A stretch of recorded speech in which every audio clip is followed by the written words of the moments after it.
I'm very pleased to be introducing the panelists and thinking about their work. These papers are part of a larger question about how elite narratives unfold during moments of crisis or change, and how we can detect them in the C-SPAN archive data. It's really important to think about how we interpret the meaning of the narratives that are in these data and what the impact might be on the general interpretation of the nature of the crisis and how to solve it. Such analysis is crucial to understanding how elite narratives ultimately shape broader support for policies to address crises or transition periods, both through building support among colleagues, but also building support among the public and the media. We know in times of crisis that this is a moment when people pay special attention to what elite have to say. And so it makes the research that they're doing to understand these economic narratives in those moments especially germane. All right, so I'm pleased to first, so each presenter will have 20 minutes followed up by 10 minutes of Q&A and discussion of the paper. We're going to start with Lauren Hearit. She is a PhD Purdue alum from 2018. She's an assistant professor of management at Hope College. She teaches classes on crisis communication, strategic communication campaigns, and research methods.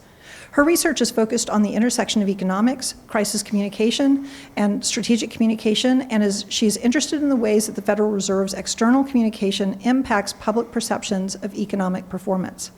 She's presenting her work, Economic Narratives During COVID-19, Exploring Congressional Stories About the Economy in the C-SPAN Video Archives. Thank you.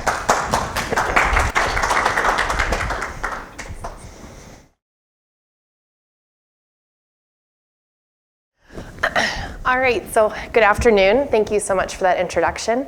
I'm really excited to be here. No one ever really knows where Hope College is, so I'm gonna lure you to Southwest Michigan along the lakeshore with a beautiful picture of our campus. I'm excited to be here and share about the work I'm doing and hear your comments and feedback in terms of revising for the chapter.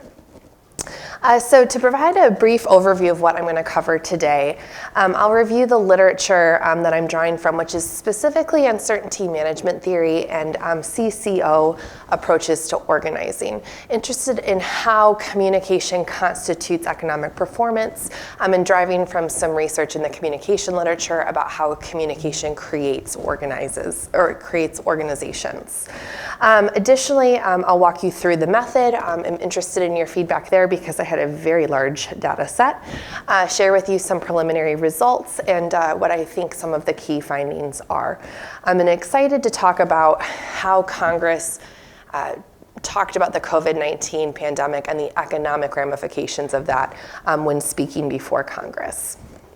Okay, so to set us up here, we're still somewhat in a current COVID-19 pandemic, but as a reminder, back in March 2020 when everything sort of kicked off, we saw the COVID-19 pandemic triggering economic disruptions on top of everything else. So this was things like housing, medical, financial systems. You saw huge disruptions in all of these sectors. Government policies were designed to halt the spread of COVID-19, and we were asked to stay at home originally just for 2 weeks, and as many of you know, I was in Michigan. We had a stay-at-home order in place through much of May and early June as well. This led to job losses, supply chain disruptions, so we're still experiencing those. I ordered 2 new chairs for my living room, and we're on month 6, they've not arrived. It took me a year to get a gas log fireplace, so there were supply chain disruptions as everyone, including me, purchased new things for their homes. And on top of those supply chain disruptions, this also led to some market volatility as well. There was also panic buying, which is a really unique moment as well. This led to disruptions, and there were certainly ramifications for consumers as well. So just as a little refresher, I thought we could talk briefly about how people were stockpiling toilet paper, remembering back to the early days. Here's some more toilet paper at one of these big box stores. I think this one came from the New York Times. And I remember my sister and her husband live in San Francisco, and they called and they said, we have a suitcase of rice under the bed because they're in a tiny apartment. And they said, you need to go to the store and you need to buy food. And I was like, absolutely not. I live in Holland, Michigan, population of like 2, no way. And literally, I think I went 24 hours before the initial stay-at-home order was announced in the stores. You could get whatever you wanted, and the next day I went back into Target briefly for something, and the shelves were just empty. So here's a picture of the Target, just totally empty. Lysol wipes were also the big one, if you remember. So thinking as this is sort of our backdrop here, I'm really interested in this idea of economies as communicatively constituted. During times of crisis or economic uncertainty, consumers and business people look to economic actors to frame and shape economic realities and expectations. For example, we know from the political science literature that what a president says about the economy affects consumer and business perceptions of current and future economic conditions. So this comes from Wood's 2007 work. This is a direct quote: remarks that inspire confidence result in stronger economic confidence, and perceptions that the economic news is good. Remarks that are pessimistic produce greater uncertainty and perception that the economic news is bad. In other words, we know, for example, that the president can lead on issues of the economy. However, much economic theory actually treats people as rational actors. We as consumers and business people, we're rational. We take into account the information and we make a rational decision. This has been the dominant frame for many economists, much economic theory. And recently, Robert Shiller, who in 2019 began talking about what he called narrative economics, sort of marked a little bit of a break. Before that, Deidre McCloskey, she had a book that did begin to think about the ways in which communication impacts economic theory, but that didn't gain a ton of traction in the literature. You had some conversation between economists and communication scholars, but Shiller in 2019 decided, I think this is something that economics has completely neglected, and identified what he called 5 dominant narratives, and he defined narratives as contagious stories, okay? So a couple of them: tech stocks can only go up, which we know isn't true. Housing prices never fall, and some firms are too big to fail. And he argued that the 5 narratives that he identified are actually what drive consumer behavior and spending, and showing that we're not rational. So things like decisions regarding saving versus spending, leaving a job, staying in a job, hiring, laying off, or even beginning a new business are filled with ambiguity and uncertainty. According to Shiller, this ambiguity and uncertainty that consumers and business people experience allow themselves to be influenced by the emotions, theories, and scripts suggested in the stories they hear from others. So I began to think about this and said, well, there's a communication theory here that I think would really add to Shiller's what I would argue somewhat basic understanding of narrative economics. So for example, Kuhn in 2008 wrote an article on what's called the theory of the firm, and argues that understanding communication as constitutive of organizing is important. In other words, communication is not for the sole purpose of expression. It's not just a mere interaction, but rather it's productive. What I say leads to an outcome. From more of a management perspective, this would be something as simple as starting a business and making money. This idea of communicating and the creation of the business and how you use communication to create that business leads to actual capital output. So Kuhn's article, I love this quote, says that communication generates and transforms organizations in person. An organization is no longer seen as a container, but rather the very process by which organizations are called into being. Okay, so communication creates the organization. So thinking about this and thinking about this idea of uncertainty and ambiguity, the other theoretical frame that I want to bring into play here is uncertainty management theory. This originally came from something called uncertainty reduction theory in the 70s. It was an interpersonal theory, and it basically said you are motivated to reduce your uncertainty. So if you meet someone new and say, "Hi, I'm Lauren, so nice to meet you," and Robert and I are talking back and forth, have never met each other, we are motivated to learn information about the other person in order to reduce our uncertainty of how Robert will react to me, Robert's expectations of me, and how the interaction will go. So as originally theorized, this theory posited that as individuals gain behavioral cues and understanding, their uncertainty decreases. Over time, scholars have found that there are multiple types of uncertainty, multiple ways in which we seek information, and that increasing information does not necessarily reduce uncertainty. Okay? So think about in a healthcare context. If you get really terrible news, for example, like a very serious cancer diagnosis, scholars have found that actually more information is not always better. A degree of ambiguity to preserve hopefulness, a sense of optimism about treatment can be very important in those contexts. So in a healthcare context, for example, there is a point at which too much information becomes a bad thing. We're not always motivated to reduce uncertainty. So this gets at, we might manage uncertainty rather than, oh, we certainly want to reduce that. So uncertainty reduction theory then moved into what was called uncertainty management theory. It was applied in organizational contexts, mainly in assimilation processes, looking at how people join, experience membership, and ultimately leave organizations, and the sense-making and uncertainty reduction that happens there. So in that literature, it essentially finds that to manage uncertainty, organizational members seek information from sources like direct supervisors, coworkers. You might ask indirect questions, test, observe. You know, I recently made a move from a Department of Communication to a Department of Business, and I was like, oh gosh, I think I'm gonna have to go buy a bunch of new suit jackets, right? I just think it's much more formal. So I wore a bunch of suit jackets, and I just observed, what are my colleagues wearing? How dressed up are they? That was a way in which I, as a new organizational member, sought to reduce my uncertainty in a time of change. Yeah, much of this work on uncertainty management is from the perspective of organizations communicating to organizational members during times of explicit change, such as mergers and acquisitions, transfers and position transitions, or during that organizational assimilation process. They're focused more on how these members manage their uncertainty, less so how the organization itself can proactively address, manage, or respond during these times of crisis or change. Political institutions like the president, the Federal Reserve Chairman, legislators, they are often called to respond to uncertainty among their key constituencies. And so there could be a point or an element where more information or reducing uncertainty is undesirable in the context of COVID-19, given the personal nature of COVID-19's impact on some families' businesses, savings, and finance. And I'm interested in how something like uncertainty management theory, can we not only extend it, but understand how these key political personnel can shape our understanding, our uncertainty management processes. So I asked two questions, specifically was interested in what narratives about the US economy were used during this time period on the US House of Representatives and the US Senate floor during the COVID-19 pandemic.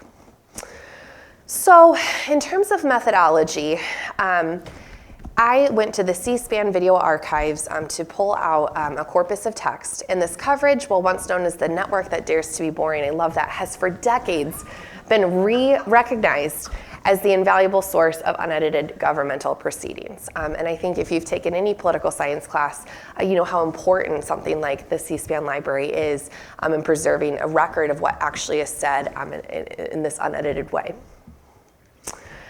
So this study collected congressional proceedings from March 2020 through December 2020 using the search terms COVID-19, economy, economic, and stimulus. So using the C-SPAN video library API key, this yielded 1,401 videos. So I'm up a creek without a paddle, so to speak. Reading through these from the beginning of March through December, I'm seeking to provide a temporal sense, a temporal understanding of congressional talk. How over time did this language change? I used something called thematic analysis, that comes from Owen in 1984, looking for things like recurring language related to the performance of the economy, the future performance of the economy, or viral stories as identified by Schiller. And when you're reading these transcripts, I was looking for recurrence, repetition, and even forcefulness. So things like sentiment, any kind of emotional anger, things like that. So some preliminary findings. I saw a lot of language, and the dominant narrative I really found beginning to sort through this text is that COVID-19 was viewed as an economic threat, basically from day one. So this is March 10th. I'm not sure for all of you, but when I was in Michigan, March 14th was kind of D-Day. And so this is before the world shut down, so to speak. I was supposed to be on a flight to Paris on the 15th, which is why I know this, and it's very much seared in my brain, and I'm still a little salty about it, but you know, I get it. So this is Representative Brian Higgins, who's a Democrat from New York, and he said, "The coronavirus is a public health crisis in need of a clear and consistent response from Washington. The only way to stop economic damage is to stop the spread of the virus and to keep people from getting sick." Okay, so immediately stop economic damage. A couple days later, Kay Granger, who's a Republican from Texas, in discussing a COVID bill, said this allowed the administration to respond immediately to coronavirus when the threat became clear. So you see that threat language again. Unfortunately, the threat we face has grown more complex and costly in only a week's time. The bill before us will provide a second installment of supplemental funds and combat the negative economic effects of this disease that has now been called a pandemic. A couple more quotes here. Kevin Brady, a Republican from Texas. "I've spoken directly with President Trump, a champion of small businesses who agrees that small businesses need flexibility and cash flow when providing emergency leaves for workers so they can operate and survive during this economic challenge. This is vital to America's economic rebound." Again, March 13th, already talking about economic rebound. Kevin McCarthy, a Republican from California, says that we need legislation to give us liquidity and capital to keep people employed, keep small businesses able to survive, and at the same time, when we get through this crisis, that we could come back economically just as strong. Remember where we were before this virus hit. We were at our strongest point we've been at in more than 50 years. Right now, it's different. Liz Cheney, heading in at the end of March into some proceedings, said, I think we need to be focused on bipartisanship. And this is something I saw. So again, pulled this as an exemplar. A lot of legislators on both sides of the aisle began talking about bipartisanship in the early days and the need for this bipartisanship. I think we need to be focused on the crisis that the nation's facing. We have an obligation to do what's right, to get healthcare workers the equipment that they need, and we have an obligation to understand and to recognize we need to come together as Americans to do what's right to defeat the virus, which I know we can, and also to restore our economy. So again, you've got a bit of this COVID-19 as an economic threat. We need to combat it. Almost a little bit of a war metaphor in some ways there. But then also Liz's quote here, I think, begins to touch on some patriotism and this call for bipartisanship. We need to come together to do what's right as Americans. Nancy Pelosi, who I always enjoyed watching, right, because her masks matched her outfit. She said in December, so I'm trying to get some from March for you and some in December to show a little bit of a temporal sense here. This is a matter of life and death, the lives of American people and the livelihood of our economy and their economic security, right? She's talking about the economy as a matter of life and death, just as the virus is a matter of life and death. Chuck Schumer, we can come back and pass additional targeted measures at a later date, but in the immediacy of today, the policies that the House will pass, and he's trying to implore the Senate to pick up this bill, will provide much needed help to those who need help. It will provide significant economic relief by pumping money into the economy. It will provide some flexibility to the localities. This bill is desperately needed to show the American people that we can do things that actually benefit the people who are in trouble and actually help move the American economy. So again, I pulled these as exemplars of some of the language I saw throughout this time. There are 1,400 videos. I think in revision for my chapter, I'm going to perhaps focus just in on March, given the full, it was a quite the project. But what are some of the core findings that I think are worth noting? First of all, while panic buying and irrational consumer behavior did occur at the start of the pandemic, I did not see this talk echoed in Congress. I even went back in after I scraped these videos with the API key and searched for things like toilet paper, panic buying, Tide, Lysol. Didn't see anything pop up with that. So we knew that consumers were acting in a pretty irrational way, yet we didn't have legislators necessarily directly commenting on that. Instead, a lot of the congressional discourse that I saw was focused on small businesses and helping them survive the COVID-19 pandemic. And again, immediately almost had this, we need to bounce back, we need to save our small businesses. And in particular, the Republican members of Congress shaped much of their public remarks around the small business focus. Certainly, I would guess that that's in line with some political need, right, to frame some of these bills in that way, but I thought that that's an important piece to tease out here. And then again, this COVID-19 fiscal relief to individuals with things like stimulus payouts, which was widely unheard of, was even framed as a matter of life or death by some members of Congress. And again, Nancy's comments she was not the only one who framed it in those ways. Almost immediately, there was a focus on rebuilding the economy, even before some of the tangible economic effects were felt by everyday Americans. And so thinking about uncertainty management theory, while members of Congress did address the COVID-19 pandemic, certainly they talked at length about its effects. Did congressional discourse serve to reduce uncertainty, or did it merely fan the economic flames? Well, this is not a causational study. I do continue to grapple with this thought, right? If we think that communication constitutes economies, right, talking about this in such a way that it's immediately a matter of life and death, it's immediately something that we need to rebound from. Is it a little bit of a chicken or an egg problem? Which is coming first? And then from a COO approach, did this early focus on saving small businesses serve as a shot across the bow? Or did this discourse constitute new economic realities? Was this a temporary deviation, or rather a new state of the economy? So again, interested in teasing out and thinking through some of those questions and saying, in terms of practically, how congressional members talk about the economy could have potential economic ramifications. And again, while I'm not attempting to make any kind of causational claim here, it does raise questions related to measured language from our members of Congress, especially when we look to them at a time of economic crisis during something as unprecedented as a global pandemic. So thank you so much. I'm looking forward to your comments.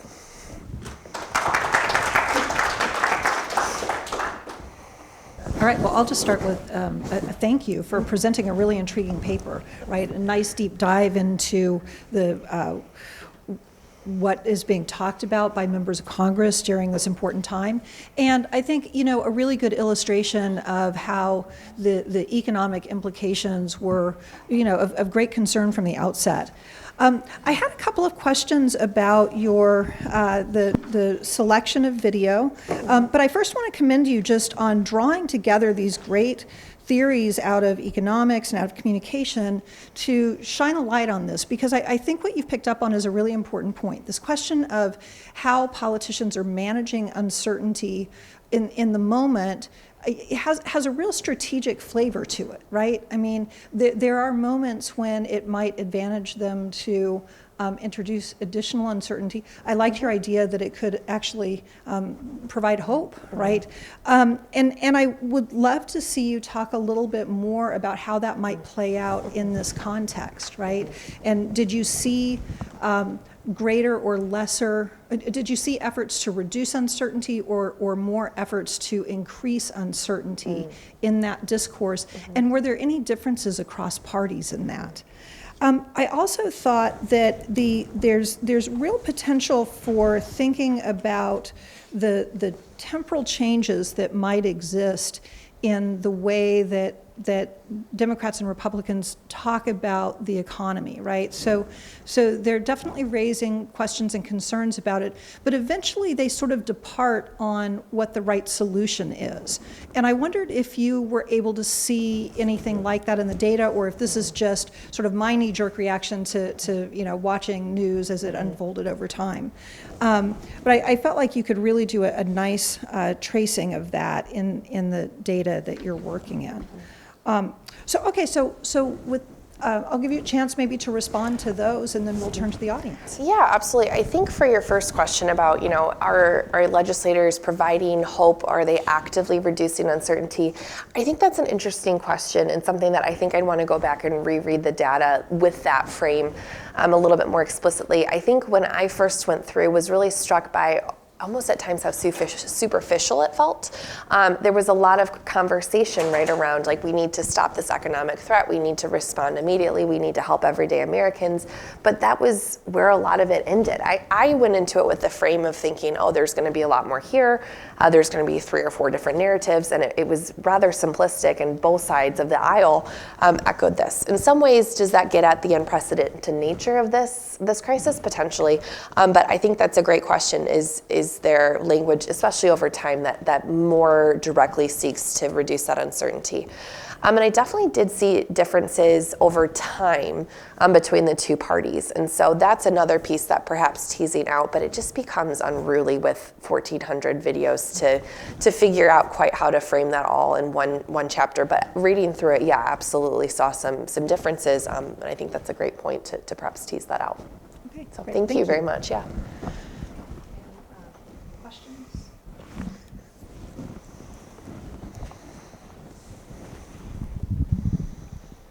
First, sorry we missed the beginning. Our food took too long to arrive. It was great, but well, I lured you in. I was like, you want to eat yeah, here? So it's your fault. Great. It's then your you don't fault. have to hear my presentation. So I really don't know how this question fits in with your theoretical scope. I missed some of that, so I'm sorry. I did find though that the confliction of kind of, especially Republicans posturing as kind of free market capitalists, small government, that a lot of the narrative or the talking points that you pulled up there were big government, like government needs to step in and help the economy. How does that relate to the research you're doing here to expose or extrapolate upon that conflict, the internal confliction of that ideological perspective? That's an interesting question, and one that I'm not sure I'm really trained to jump into. It is something like I personally, as like a news watcher and trying to be an engaged citizen, lived through this and like watched the news and was part of it, and remember thinking like, oh, this is very much a big government response. And you saw, I think, Republicans couching their remarks in this small business lens, right? And so I think that was perhaps a way in which that larger governmental intervention happened. The other piece is that by stopping data collection at the end of December, it doesn't adequately capture, I think, that final round of stimulus checks that came in 2021. And I think that's where, to your point, you began to see a very divided government in terms of what's the right response here. And I do think you see Republicans sort of returning to their small government, no more intervention roots. And you also began to have studies that talked about the actual tangible economic outcomes of the first round of stimulus checks. So I think it's an interesting question, and perhaps if the data set like temporally were expanded, something I could maybe dive into a little bit more. But like I said, I was struck almost immediately by how both parties had very similar messages from the beginning. So, yeah, absolutely. Thank you.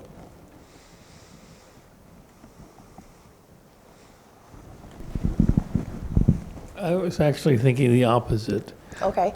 Maybe narrow your time period. Yeah, I think that's what I want to do. Into maybe just the day that the House takes up the legislation or something of that sort, where they're talking. I mean, we all try to remember back. You've got the supply issues at the beginning. You don't hear people talking about that, as you said on the floor.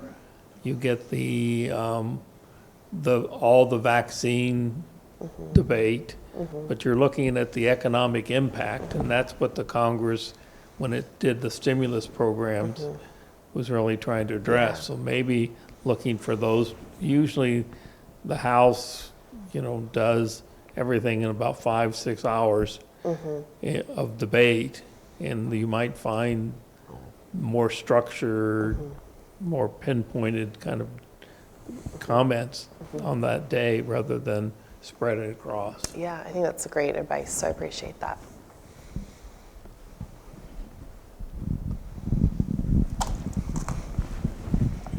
Can you just walk through a little bit about the coding procedure, like Yeah. how you're going about doing that? Yeah. I'm just curious. Absolutely. So what I did was I went through and had a giant Excel spreadsheet, cried a little bit, and sorted it by date. And my initial API yielded, I think, 1,900 videos. And so brought it down to about 1,400 with some dates. If anything had an unidentified speaker, cut that out, and then pulled transcripts and began to just read transcripts. From the videos, right, I pulled the transcripts, and then within the transcripts, looked again for mentions of the economy. So the transcript had a mention of the economy and was like congressional conversation, debate, et cetera. Then that transcript was read in its entirety. During that, read for basically any, it seems lame to say, but just stories, right? What is being said, and looking for repeated language. And pretty quickly, right, this idea of like the economy is not strong, we need to focus on the economy, we need to rebuild, rebound. And that language was repeated by multiple, for example, on March 13th, there was a big House debate, big House conversation. And there were something like 4 or 5 House members right in a row reading through that. Every single one made multiple mentions to strong, rebuild, economy, and so could code, and in the margins would flag for that. After doing that, would go back and collapse and say, okay, these would probably fit together, these would probably fit together. But overall, given just the corpus of data and trying to get through some of it, that's where I felt like perhaps I was expecting more, right? Not just, okay, we need to rebuild. We're concerned about this and sort of this war metaphor, but that did seem to be very focused and how a lot of the language was couched, which I guess in a time of crisis, right, that might hang together. Does that clarify? Absolutely. Thank you. Yeah.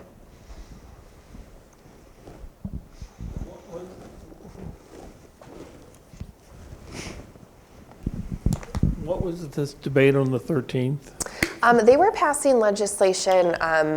The House was getting ready to vote on it, and the Senate a couple days later was commenting on it. And it was initial round of small business, I think economic relief. Right. Almost immediately. PPP or whatever they called that. Yeah, I'd have to go back, and it's a little murky now. But yeah, I believe it was on that initial package. Because that's what I was talking about, was zeroing in on those kind of debates. And Yeah, to narrow it down Yeah, to, let's look at right. PPP, let's look at, the stimulus. Yeah. Okay, a round of applause for Lauren's papers. Okay. We turn now to a paper by Timothy Betts. Timothy is an assistant professor at Texas Christian University. Broadly, his research engages organizational communication theory to examine, critique, and reimagine how people organize economies, economic institutions, and market systems. His interest in economic communication connects the issues of communicative resilience, anti-narrative and computational research methods, online organizing, and policymaking. He is presenting his work, Economies in Transition, Sensemaking and Policymaking Through the Great Recession and COVID-19 Recession.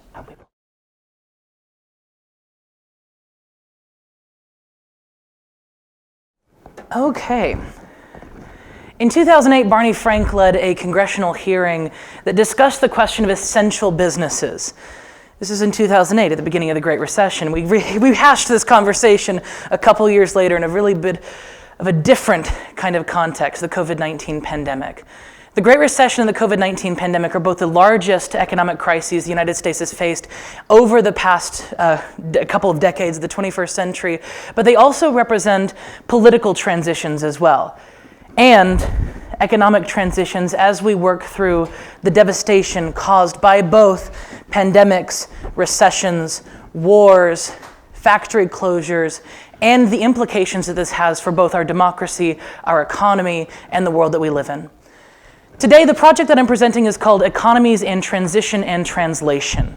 Essentially, what I'm looking at here is how during the lame duck periods, after the 2008 election of Obama, moving from the Bush to the Obama administration, and then after the 2020 election, where the Trump administration was replaced by the Biden administration, how did individuals, public officials, government officials, media, and regular everyday citizens make sense of the disruptions that those particular issues faced the country, both the economic issues, the administrative issues, and understanding how those conditions became narrated and understood. And so we're looking at policymaking and sense-making, starting off using a communication theory of resilience and onto-narrative theory.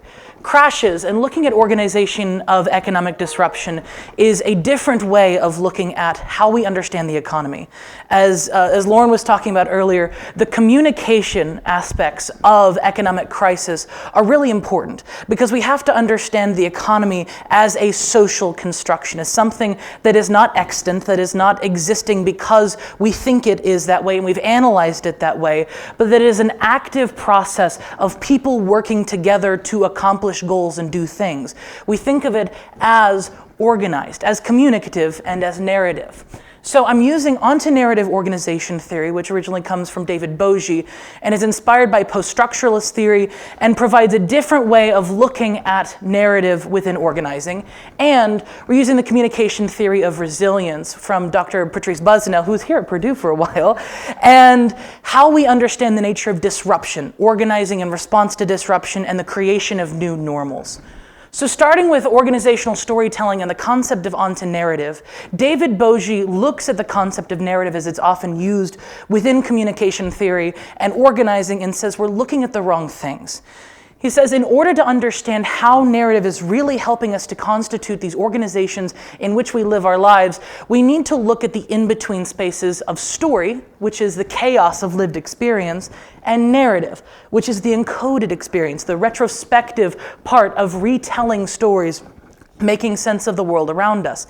He posits that onto narrative, these small fragments that exist prior to narrative and place a bet on narrative, ante both as before and ante as in poker, you know, the chips that you throw in the pot before you start playing, those are what really help us to understand the power dynamics and the narrative logics that emerge from how people talk about the economy that we live in. Additionally, we can think about the benefits of this kind of way of thinking about the economy. First, we think about liquidities. So a lot of the work that I'm doing is inspired by post-colonial organizational communication studies, where authors like Cruz and Shodeke are talking about the ways that we can reorganize and re-understand organizational communication scholarship.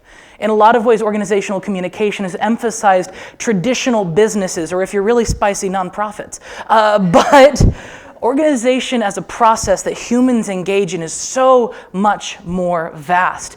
And liquidities offers us a way to look at different kinds of organizational processes as they work in our lives.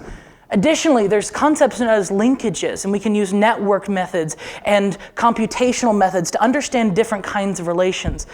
Lauren already talked a little bit about the narrative work of Robert Schiller, and I'll make fun of him later. But the idea of spread and how narratives work throughout the social systems we have are an important part of the theoretical lens that I'm developing. And then finally, logics. Inspired by the Essex School of Discourse Analysis and the work of Glenos and Hovarth and a lot of other individuals, understanding the way that logics emerge as a way of understanding and creating power in our world. The idea of irrationality is really important here. People don't act in a way that they think is irrational. We only assign rationality after the fact. And so by looking at how people justify and make their arguments, make their ideas seem logical, that's how we can better understand what we're doing with the world around us. Next, I look to the communication theory of resilience as a way of understanding the adaptation and transformational processes of disruption. Now, before the presidential campaigns really, started in the general election and having votes, we had economic crisis from COVID starting in March of 2020 and starting in September, really, of 2008. But the real disruption was not only the economic part of the financial collapse, the Great Recession, and the COVID-19 crisis. We also had an ongoing political transition that shaped the way we understand how we're going to respond to these issues. It was a different kind of disruption. And so understanding how cascading trigger events and disruptions overlap and help us to pinpoint where exactly we're using narratives to understand what we're aiming back for. The interesting part about disruptions is they really help us to look at what are we aiming at as a nation, as a group of people, what are our goals. And I love this image, the Burger King We All Quit, because it helps us to understand how new normals can be very different from the ones we had before. During the both the revolution of quiet quitting, the Great Resignation, all of these kinds of things, these are new normals. These are resilient processes, but they're very different from what we had before. And so using resilience as a way of examining and understanding how these discursive processes are working, especially on the C-SPAN archives, is an important way of understanding the world around us. And so, for this purpose, I'm trying to answer the research question in this paper: how was economic resilience narrated and organized on C-SPAN during the presidential transition periods of the Great Recession and the COVID-19 pandemic? Next. Let's look at the data collection process. So I use the C-SPAN API in order to collect data from the transitional periods for both the Trump-Biden transition process and the Bush-Obama transition process. For the Great Recession, that led to 4,280 mentions being collected from November 5th, 2008 to January 20th, 2009. And then there are approximately 1,928 mentions of the word economy for the transition period from Trump to Biden. Now, obviously, there were some other things going on during the transition period, January 6th and other things. So there's a little bit of contextual difference. But when we look to the methods that I'm using here, those differences and those contradictions help to illustrate what's going on in these circumstances. So I'm using a combination of computational methods and onto-narrative methods. In this study, onto-narrative is not only a theoretical framework, it's a methodological guidepost, is what I call it, because it helps me to reinforce the idea I'm not looking for instances where everything makes sense, it is all good. I'm looking for things where people are broken, they don't understand what's going on, where contradictions are starting to emerge. And I use computational methods to help me illustrate those things. So I used topic modeling, started with latent Dirichlet allocation and LDA processes to create a topic model through natural language processing and help me begin to understand what patterns were emerging from this very large collection of data, and then guided by deconstruction analysis, Derrida, very famously easy to understand, used his concept of deconstruction and meaning-making processes in order to look at how those contradictions were emerging in the narratives that were emerging from these data. And so, I want to talk a little bit about topic modeling processes to show you how these methods work together. Topic modeling comes in a lot of ways from library science, where it was used as a means of understanding and providing recommendations for articles. That's how I kind of think about it. It's the easiest way to explain it, is that it's offering recommendations based off of latent topics that the model believes might exist within a series of documents. And so by using topic modeling processes, it identifies not only specific words that are associated with these latent topics, it also assigns values and coefficients to particular documents based off of how closely they are related to those topics.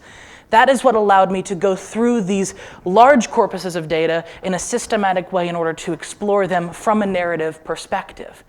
They create visualizations like this using PyLDA Viz, which is a Python package. And one of the beautiful things about these visualizations is that they are live. They're interactive. And if you're interested, you can actually look at these on my website. That's not a plug, that's just But these interactive visualizations allow us to take a look at what kinds of dynamics are happening in these topics, what kinds of words are happening and are associated with these topics, and look at it in an interactive manner. For example, if I want to look at the word people, you'll notice that these bubbles are adjusting and telling me how closely related these particular topics are to certain words.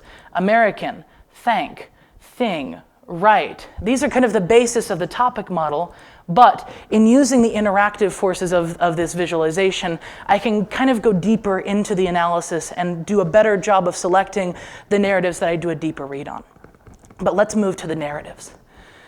Let's start with looking at the blame game and game changers.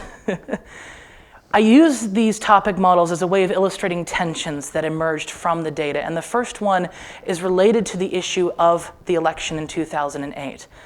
In C-SPAN coverage, there was a huge number of what felt like postmortems. It almost felt like obituaries for the GOP. John McCain failed, what happens next?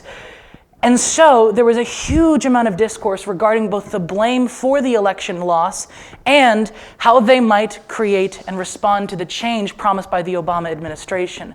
I love this first quotation. Bob Schieffer says it's the economy. The economy is the issue that helped Obama. What's the economy like up there for you? It's terrible.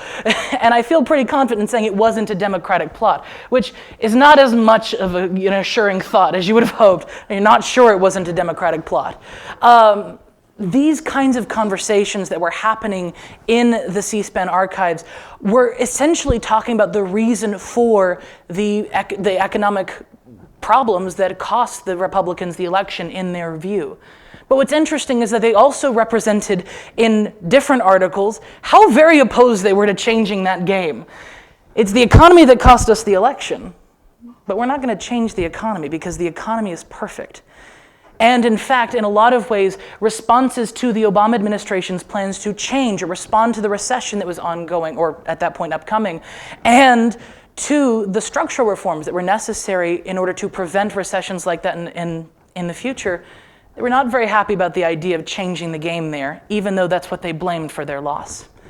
We also see a dimension of futures and fortunes. Now, I love this selection because futures is not only about temporal, it's about fortune. It's about the stock market options and things like that. Futures are, if you're unfamiliar, a stock market. You can use them as a financial instrument. And the way that these futures and fortunes were described in the media on C-SPAN were particularly interesting. We saw that Maxine Waters talked about being traumatized by Secretary Paulson, who interviewed with the Congressional Committee on Finance, I believe, saying that she was traumatized by the fact that Secretary Paulson denied not paying attention to the Emergency Financial Stabilization Act and $700 billion that they had promised would stabilize the economy.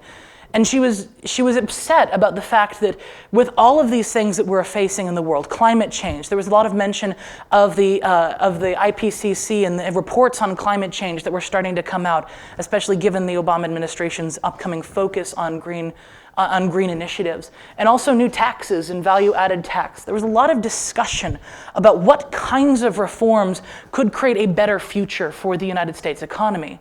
But there is also discussion of the threats to the fortunes of people that might create. For example, John Sununu talked about the extraordinary situation relative to our deficits. Even after we'd passed bipartisan legislation at the Emergency Financial Stabilization Act, we weren't going to want to do any more because that might affect our future. It might affect the money that we have. Another story related to fortune here that I found particularly interesting was a comment that was made during the 2008 induction to the Broadcasting Hall of Fame. A speaker came up at the Waldorf Astoria in New York and complained to all of the 8 individuals that they were going to be inducting that year that next year they'd probably have to have the event at a Denny's because of the state of the economy. That would have probably felt a little bit better if they weren't talking to 6 of the 8 honorees were C-level executives of their companies, including PBS and Telemundo. One of them was Matt Lauer, and sexual offender. And then we had one more, Roger Ailes, who was both. And so when you're talking to a group of C-level executives and talking about the pain that this economy and these economic situations are causing, the question of fortune is much more at the forefront of what we're looking at than is the question of the real damage that this is causing to the American people. And as we look at the relationship between futures and fortunes, change and blame, one group is stuck in the middle, and Elizabeth Warren speaks for them. An official once called it saving too little, borrowing too much. But what happened is not that there has been anything but an enormous shift and in the economics of the middle class. She is really taking the time as a professor at this point, she hadn't been elected to the Senate, to discuss the real implications of these policies, of the lack of initiative, of the unwillingness to talk about the ways that we can change the economy. And instead, people were focusing on the blame game, on how to try and resist change, what the cost of this particular recession was going to have on people who were eating at the Waldorf Astoria. It's a different way of understanding the economy and the economics of this situation. Let's look at the COVID-19 pandemic and see how this plays out here. Now, the politics of the COVID-19 pandemic, or if anything, just a little bit exaggerated from the 2008 election. And one of the things that emerged from these data were the question of vulnerability and invulnerability. In these discourses and in these narratives, Trump became almost synonymous with the question of the economy. And the economy and Trump became simultaneously vulnerable and invulnerable. He was vulnerable because the media, politicians, government never gave him a chance, despite the majority that he won in 2016 in both the House and Senate and everything like that, never gave the guy a chance to do anything. He had the greatest economy in US history, and all they ever did was stonewall. He was vulnerable. The economy was vulnerable to meddling from people and stonewalling, but simultaneously, he's a Christian, a Catholic. Christians are pro-life, he's a pro-person. That's a whole nother story, but our economy is up and everything is flourishing. At the same time as we were about to face a second wave of COVID infections during the Delta wave. The idea that the economy is both vulnerable and invulnerable is a fascinating contradiction because it lies at the heart of the paradox that we were just talking about a few minutes ago. The idea is that if you admit that the economy is vulnerable, then you can resist change. But in order to admit that it's vulnerable, you have to disregard the invulnerability of the capitalist rhetoric, the market itself, as a sanctified, objective, omnipotent being. And so the next thing that emerges in this is omnipotence and impotence, not of the market, but of people to affect it. Omnipotence is interesting because Donald Trump spoke of the way that he had helped to build the economy and his personal effects that he'd had on the economics that we were experiencing before COVID-19. Everything's fantastic. It was the best in the world. He had built it. We had built it. But simultaneously, we were impotent to change it. Jerome Powell says, we've done everything we can do. This is economic stimulus 101. We spent that money into the economy, and that's all that we can do. And again, Elizabeth Warren pops up and mentions the impact on the struggling economy of student loans, how that affects mortgages, housing, and other aspects. They were trying to negotiate and question, what can we do? And in a lot of ways, the economic experts left us with the idea of, well, we can't really do that much. So we built it, but we can't do anything to change it. Essentially, the outcomes of this work illustrate how we are constructing an economy that is unchangeable, that we are subject to, despite the fact that we constitute it. In terms of resilience, the critical and macro perspective on resilience is really important in this piece, because as we're looking at the disruptions of both the political organizing and the economic organizing that's going on here, we have to begin to understand how solidifying and creating this sense of economic stability prevents us from creating the change that would essentially allow us to prevent those disruptions in the future. Additionally, from a practical standpoint, I think we need to think about the way we are talking about institutions with regard to limitations and change. I think about the discussion that we had with Mitch Daniels just yesterday, and his conversation about student loan debts, and how it's simply unconstitutional, it's impossible, it's unprecedented, all of these things. Well, I'm sorry, but the legislature and the executive don't operate on stare decisis. The idea that we can't change these institutions, that we can't change our economy, that we can't change these things that we also say we created is ludicrous. And until we begin to narrate these situations and understand how we can create agency for individuals, to create progress for people, and change the circumstances that lead to damaging disruptions, we're going to end up in the same place that we saw at the beginning of this presentation, where we're questioning what's essential. What can we do to save people's lives? And then not doing anything about it.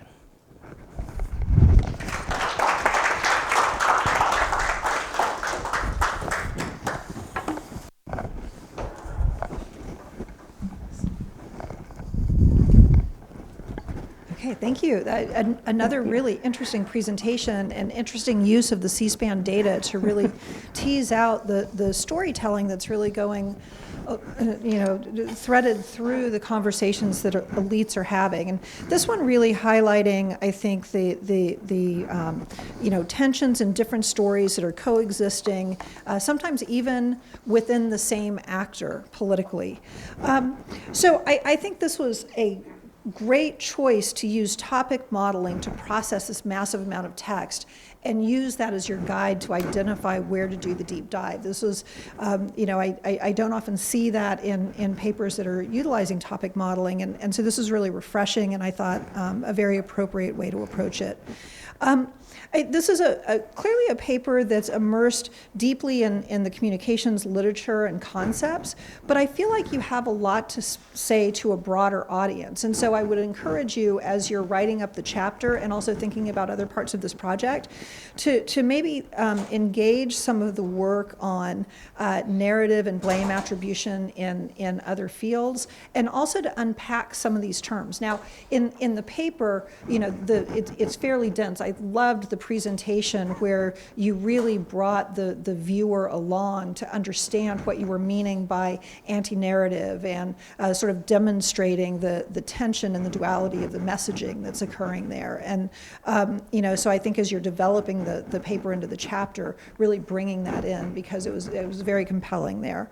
I wondered if you could speak a little bit about, when and what types of situations you think might create a situation in which there's a tilt towards one or more of the poles that give opportunity for change and consensus building, as opposed to this sort of structured duality.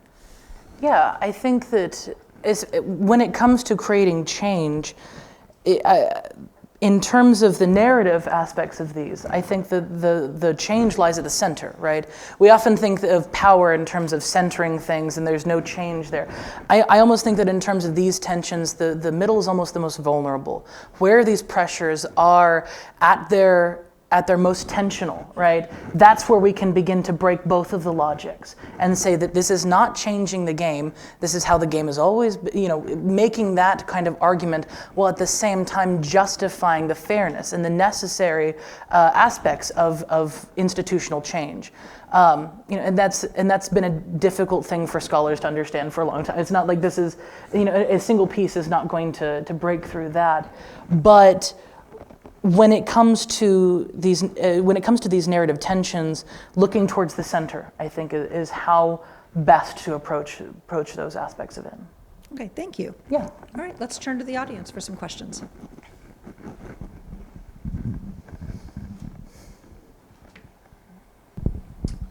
Yes. So, have you looked at how these different topics vary as the economic indicators either increase or decrease? I haven't done that kind of quantitative exploration yet. That's one thing I want to do. I haven't thought about doing it with this particular data source with C-SPAN. I have an ongoing scrape of news data to do something similar with inflation, but I haven't done it yet with things like GDP, recessionary indicators, things like that.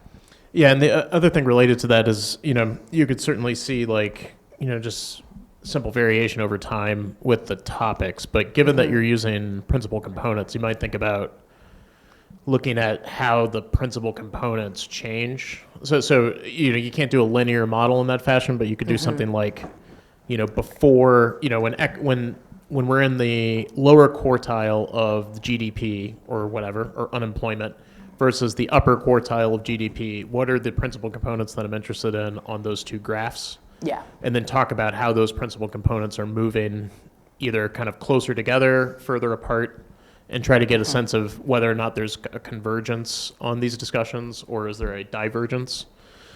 I think that might be interesting. That's certainly something that I want to do kind of in the long run, and especially kind of incorporating C-SPAN archives data into that discussion as well. I've done similar things, like I said, or I'm starting to do similar things with news coverage from, just general newspapers. But I think that that's something worthwhile to do as well.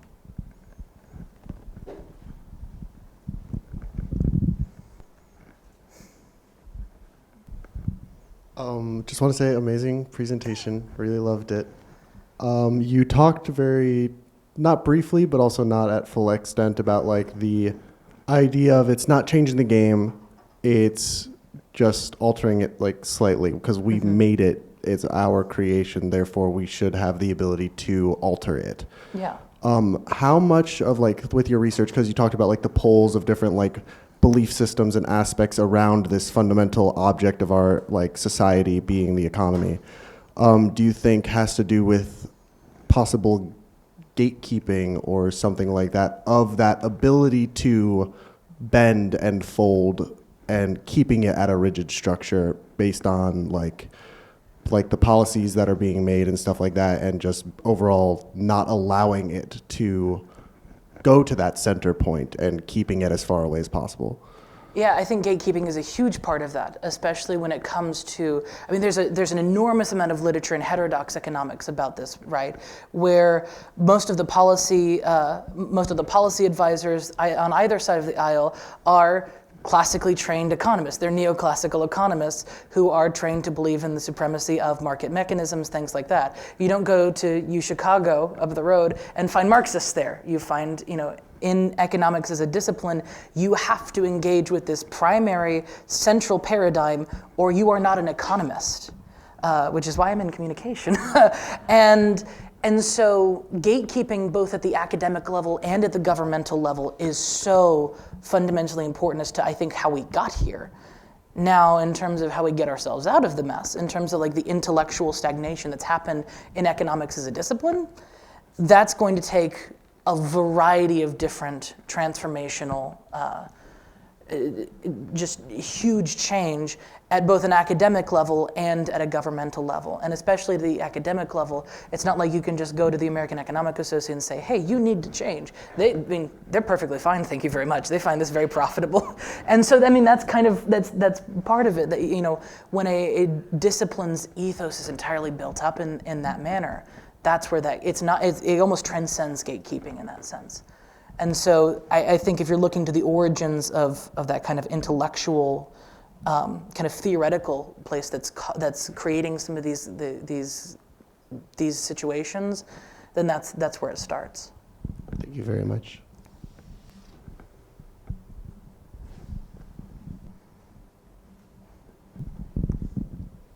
Hi, I was interested at the end, you were talking about the omnipotence and the impotence rhetoric, which makes a lot of sense from a re-election standpoint. You want to say everything good is me, everything bad is beyond my control. But I was wondering, like earlier on with George W. Bush, they kind of said, oh, it sounds like the economy was a lot of it. Did they have any of that same kind of rhetoric of, oh, he did help the economy, or were they trying to kind of just get away from him because he wasn't very popular at that point? I think I don't know is the answer with regard to that in terms of these data specifically. If I were to wager a guess, I think it'd have something to do with the primacy of, or the recency of, the Great Recession relative to the election versus COVID-19, which started in March, whereas the Great Recession was really starting right as the election cycle was heating up. I mean, McCain and Obama had to suspend their campaigns to go back to the Senate and pass the Emergency Financial Stabilization Act. And so I think that's where some of that distinction might come from, because there was not as much Bush-focused argumentation and narrative in the aftermath of the 2008 campaign. There was a lot of where does the GOP go from here? Where does the Republican Party go? That also has to do with the fact that McCain was running instead of Bush running for re-election, whereas Trump was running for re-election as well. Yeah.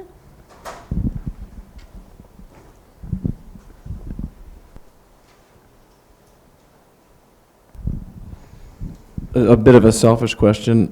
So in teaching classes like critical methodologies, I get to some of these concepts, post-structural concepts, Derrida's difference or anti-narrative, and I have to teach it to myself again every time, and then after I'm done, I forget it.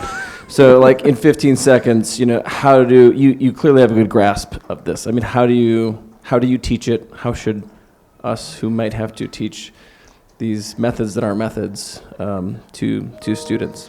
So I haven't had the opportunity to really teach these either at an undergraduate or a graduate level, with the exception of just some really basic post-structural stuff to a communication theory class. And from a teaching perspective, I think the main thing that gets students to really grasp it is the idea that they have power over these systems that they don't think they have power over. And then getting them to ask, why do they think they have no agency here?